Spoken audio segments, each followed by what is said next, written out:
Hey everyone, welcome to 10-Minute Tournament Talks. I'm Christy Halbert. I'm going to summarize what happened in today's Paris Olympic Games, hopefully keep it under 10 minutes for you. Sessions 1 and Sessions 2 are in the bag, and not a whole lot of surprises here, but I want to go over some of the results that you may hear people talking about or you may have seen yourself. So in bout 7, we have a Tajikistan versus Bulgaria, a right-hander versus a southpaw, and in the second round, the Bulgarian gets cut over his left eye. So what's interesting is that is not his lead eye, it's his back eye. And so he gets cut over you can see in the photo here, he gets cut over the eyebrow and then goes to the doctor takes a look. Another clash of heads results in 2 cuts on his left eye, over and under the eyebrow. What is unfortunate about this is that he boxes in 2 days against the #1 seed, the Canadian, and that only gives him 2 days to recover from these cuts.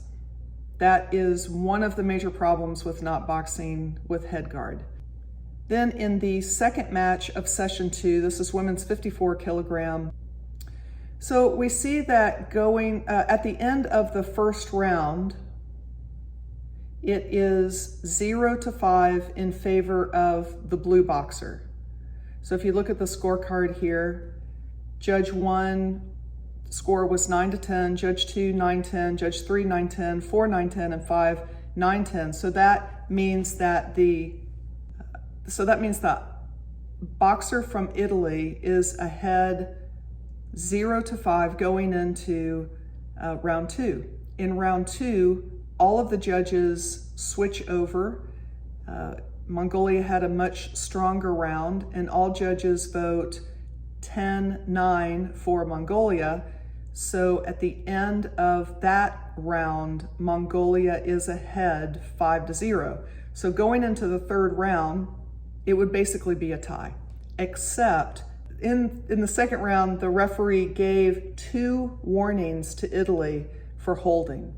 Now this is very unusual, but 2 warnings come in the same round, which essentially takes Italy now completely out of contention.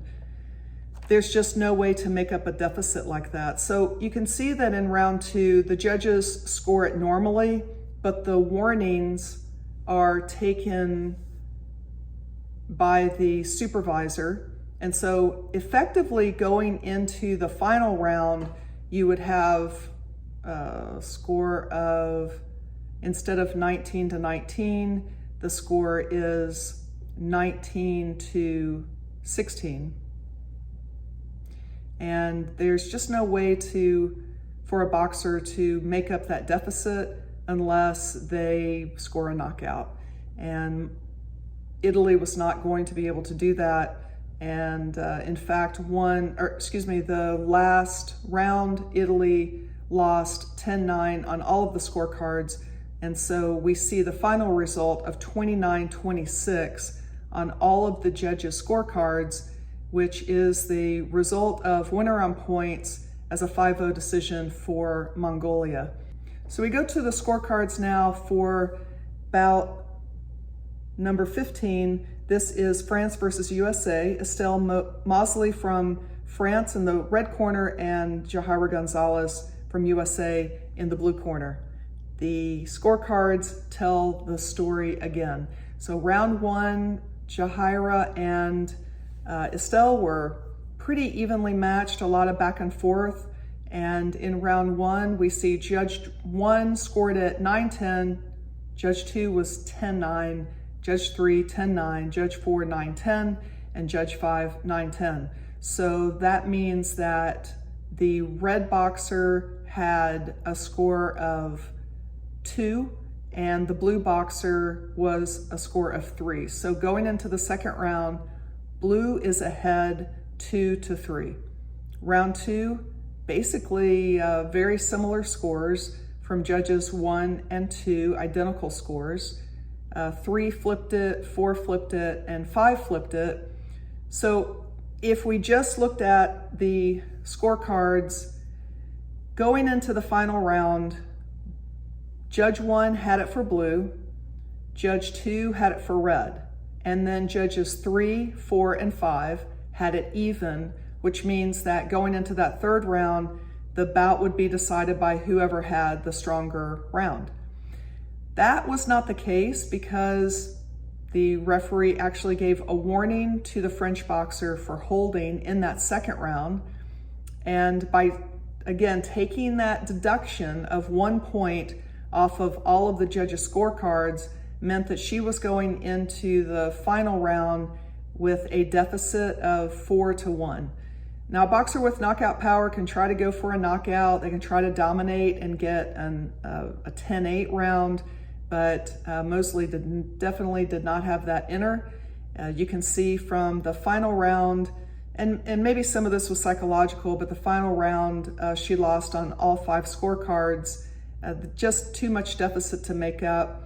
Gonzalez was really pressing the action the entire match. She's a pressure boxer. She likes to close the distance, smother, and Mosley was just too slow, no gas tank going into that third round.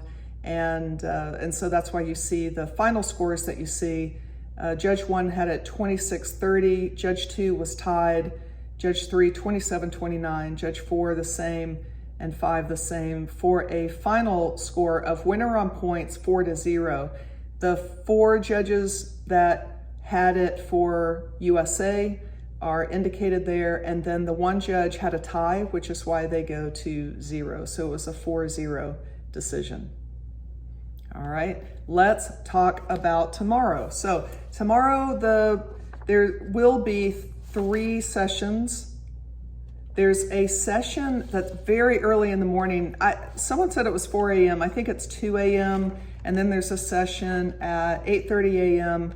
and at 1 p.m. And each of those sessions has 8 bouts. The most interesting for me for tomorrow, I'm really looking forward to Roscoe Hill boxing. He goes against a refugee team boxer.